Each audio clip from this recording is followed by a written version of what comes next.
Hello student, 12th science chemistry के अंतर्गत हम पिछली अनेक कक्षाओं में अमीन का हम अध्ययन कर रहे हैं और अमीन की बनाने की हम कुल अनेक विधियां कर चुके हैं। अमीन की बनाने की कुल फर्स्ट विधि जो हमने की हॉफमैन अमोनिया अपघटन विधि। इस हॉफमैन अमोनिया अपघटन में अमोनिया एक न्यूक्लियोफिलिक रिएजेंट के तौर पर कार्य करता है और हमने अमीन 1 डिग्री 2 डिग्री और 3 डिग्री अमीन बनाया। अमाइडो द्वारा हमने अमीन दो प्रकार से निर्मित किया, एक तो अमाइडो के अपचयन द्वारा, एक हॉफमैन ब्रोमोमाइड निर्मीकरण अभिक्रिया द्वारा। काफी इंपॉर्टेंट रिएक्शन है। आज हम नेक्स्ट जो अमीन बनाने की जो विधि है वो करेंगे हम, और वो है एल्किल।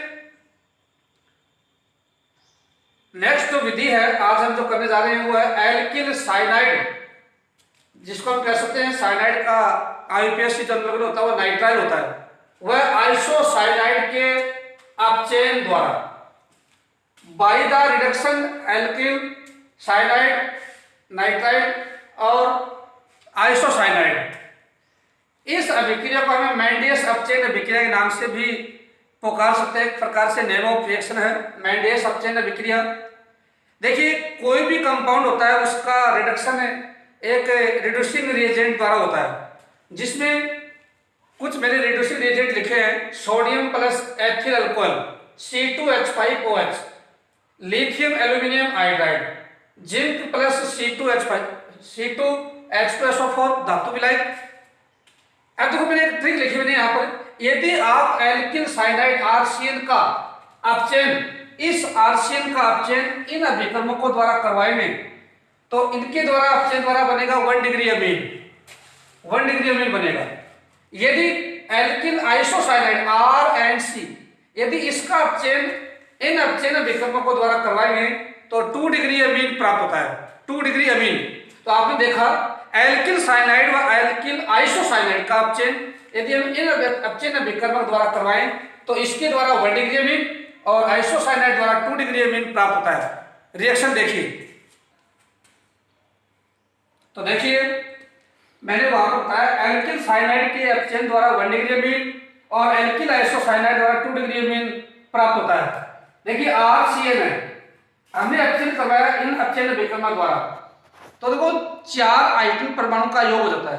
2 हाइड्रोजन परमाणु यहां जुड़ेंगे और 2 नाइट्रोजन के साथ, तो RCH2NH2 तो बन गया आपका 1 डिग्री अमीन RCH2NH2। इसी प्रकार से एल्किल आइसोसाइनाइड RNC यदि इसका भी अपचयन इन अपचयन अभिकर्मक द्वारा करवाया जाए तो एक हाइड्रोजन यहां पर N के साथ, 3 हाइड्रोजन कार्बन के साथ, तो बन जाएगा RNHCH3, बन गया आपका 2 डिग्री अमीन। क्योंकि ये 2 डिग्री अमीन है, क्योंकि 2 डिग्री अमीन का फंक्शनल जो ग्रुप होता है वो NH होता है। तो आपने देखा कि एल्किल साइनाइड का अपचयन इनके द्वारा करवाने पर 1 डिग्री अमीन बना और एल्किल आइसोसाइनाइड का अपचयन करवाने पर 2 डिग्री अमीन बना। विशेष तौर पर आपने देखा यह अमीन बनाने की एक कार्बन परमाणु अधिक अमीन बनाने की एक आरोहण विधि है। एक कार्बन परमाणु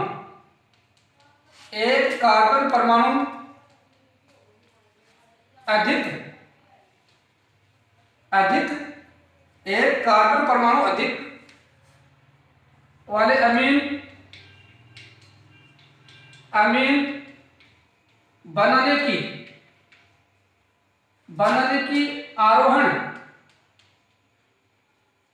आरोहण विधि है। मतलब आपने देखो CN साइनाइड RCN है, उसमें साइनाइड एक क्रियात्मक समूह है, इसके पीछे R है, उसमें कम से कम एक कार्बन परमाणु है। जैसे 1 डिग्री अमीन बनेगा तो आप देखेंगे कम से कम एक कार्बन, तो यही एक कार्बन की संख्या का इजाफा हो जाता है। इसलिए हम कह सकते हैं कि इस विधि द्वारा हम जो अमीन बनाते हैं वो एक कार्बन परमाणु अधिक वाला अमीन बनाते हैं, इसलिए एक आरोहण विधि है। दूसरी विशेषता यह है इसकी कि जब हम एल्किल साइनाइड का अपचयन खास तौर पर विशेष तौर पर यदि Na+ C2H5OH इस अपचयन विकर्मक जब हम एल्किल साइनाइड का अपचयन यदि इस अपचयन विकर्मक द्वारा करवाया जाए, विशेष तौर पर इस अपचयन विकर्मक द्वारा एल्किल साइनाइड का अपचयन करवाया जाए और 1 डिग्री अमीन बने, तो इस अभिक्रिया का नाम होता है मैंडियस अपचयन अभिक्रिया। मैंडियस अपचयन अभिक्रिया।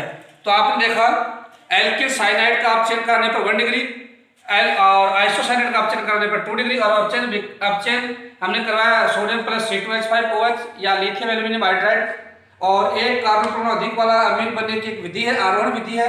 और यदि हम एल्किल साइनाइड का अपचयन यदि विशेष तौर पर इस अपचयन अभिकर्मक द्वारा करवाए तो उस अभिक्रिया का नाम होता है मैंडियस अपचयन अभिक्रिया। नेक्स्ट विधि है फोर्थ अमीन बनाने की शेमट अभिक्रिया, या हमें कहें कार्बोक्सिलिक अम्लों द्वारा हम अमीन कैसे प्राप्त करते हैं। तो देखिए RCOOH, कार्बोक्सिलिक अम्ल और हाइड्रोजोइक अम्ल, एक विशेष फॉर्मूला है हाइड्रोजोइक अम्ल, N3H हाइड्रोजोइक अम्ल। जब इन दोनों की क्रिया कार्बोक्सिलिक अम्ल और हाइड्रोजोइक अम्ल दोनों की आपस में क्रिया करवाएं, गर्म करें, तो देखिए कार्बोक्सिलिक अम्ल में oxygen OH minus carbon plus, hydrazoic अम्ल में N-H+, दोनों की आपस में क्रिया करेंगे तो ये माइनस इस प्लस के साथ क्रिया करेगा, तो H+ और OH- जल के रूप में बाहर, और N3- जो है ये कार्बन प्लस के साथ जो जुड़ेगा तो बनेगा RCON3। इस RCO का नाम है इसका एसिड और N3 का नाम है एजाइड, इसलिए इसका नाम होगा एसिड एजाइड। इस एसिड ये एसिड एजाइड जो है इसको जो ही गर्म करेंगे, क्योंकि अस्थायी है, गर्म करेंगे तो इससे नाइट्रोजन गैस बाहर निष्कासित हो जाती है N2। जो ये N3 से N2 गैस बाहर निकलेगी तो एक N बचेगा शेष, तो बन गया RCON, एसिड नाइट्रीन, एक मध्यवर्ती बन गया एसिड नाइट्रीन। अब आप देख सकते हैं नाइट्रोजन की वैलेंसी 5 होती है, परंतु इसकी अष्टक पूरा नहीं है, 2 2 4 5 6 है, इसलिए पुनर्विन्यास करवाया गया, इसका रीअरेंजमेंट करवाया गया एसिड नाइट्रीन का। तो ये R पुनर्विन्यासित होकर इस N के साथ जुड़ जाता है, इसके साथ जो ये N के साथ जुड़ेगा कार्बन की वैलेंसी कम हो जाती है, इसलिए नाइट्रोजन अपने लोन पेयर इस कार्बन के साथ साझा करता है, बॉन्ड बनाता है। तो नाइट्रोजन और कार्बन के साथ जो ही बॉन्ड बनेगा कार्बन की वैलेंसी पूर्ण हो जाती है और बन जाता है RN+C+O, देख सकते हो, इसलिए इसका नाम होगा alkyl isocyanate, RnCO, alkyl isocyanate, जिसका हाइड्रोलिसिस जल अपघटन कराने पर, जल अपघटन कराएंगे तो आयन जो है दोनों जल के वो इसके साथ जुड़ जाएंगे, बन जाएगा RnH2, और ये ऑक्सीजन जुड़ जाएगा इसके साथ और CO2, कार्बन डाइऑक्साइड बाहर, और बन गया 1 डिग्री अमीन RnH2। तो आप देख रहे हैं शेमट अभिक्रिया द्वारा या कार्बोक्सिलिक अम्लों द्वारा हमने 1 डिग्री अमीन प्राप्त किया, एलिफेटिक 1 डिग्री अमीन प्राप्त किया। तो इसमें कार्बोक्सिलिक अम्ल और हाइड्रोजोइक अम्ल N3H दोनों की क्रिया करवाई, पहले एसिड एजाइड बना, उसको गर्म करने पर N2 का निष्कासन हुआ, एसिड नाइट्रीन एक मध्यवर्ती बना, जिसका रीअरेंजमेंट कराने पर एल्किल आइसोसाइनेट, और उसका अंत में जल अपघटन हाइड्रोलिसिस कराने पर 1 डिग्री अमीन प्राप्त होता है। तो ये आपकी नेक्स्ट विधि थी। नेक्स्ट अभिक्रिया है पांचवी अमीन बनने की कर्टियस अभिक्रिया।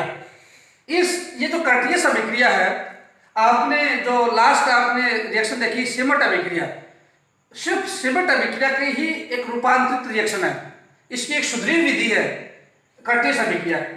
तो ये शेमट अभिक्रिया की रूपांतरित अभिक्रिया है, इसमें होता क्या है, अम्ल क्लोराइड RCOCl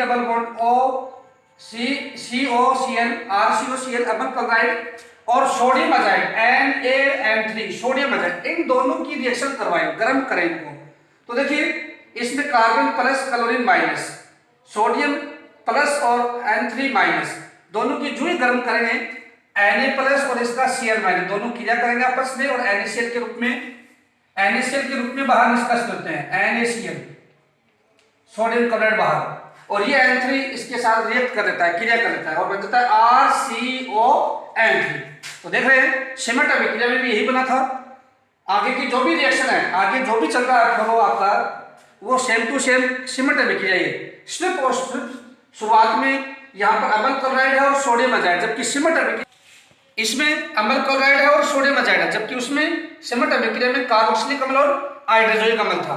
दोनों की क्रिया करवाई, बना एसिड अजाइड। इसको गर्म करने पर N2 निष्कासन से एसिड नाइट्रीन RCON, जिसका पुनर्विन्यास करवाया RN के साथ, ये लोन पेयर इसके साथ बॉन्ड बनाते हैं तो नाइट्रोजन और कार्बन के बीच डबल बॉन्ड बन जाता है, तो बन जाता है RN double bond C double bond O, alkyl isocyanate, जिसका हाइड्रोलिसिस करने पर 1 डिग्री मीन बन जाता है। देख रहे हो आप। तो आपने देखा कटियस अभिक्रिया सिमट अभिक्रिया की एक रूपांतरित रिएक्शन है। दो आगे का जो भी आपको चार्ट दिखाई दे रहा है, इसके आगे का जो भी है वो सेम टू सेम है। शुरुआत में आपको ध्यान में रखना है कि सिमट में यहाँ पर कार्बोक्सिलिक अम्ल था RC+ और हाइड्रोजनिक अम्ल, जबकि कटियस अभिक्रिया में अमल क्लोराइड RCOCl और सोडियम अजाइड NaN3। तो आपने आज कुल 3 रिएक्शन आपने पढ़ी आपने अमीन बनाने की। एक आपने पढ़ा एल्किल साइनाइड और आइसोसाइनाइड के अपचयन द्वारा, दूसरी आपने सिमट अभिक्रिया और लास्ट में देख पढ़ा आपने कटियस अभिक्रिया। थैंक्स, आपने समझने का प्रयास किया। प्लीज आप मेरे चैनल को आप ज़्यादा से ज़्यादा सब्सक्राइब करें, शेयर करें और लाइक करें। थैंक्स।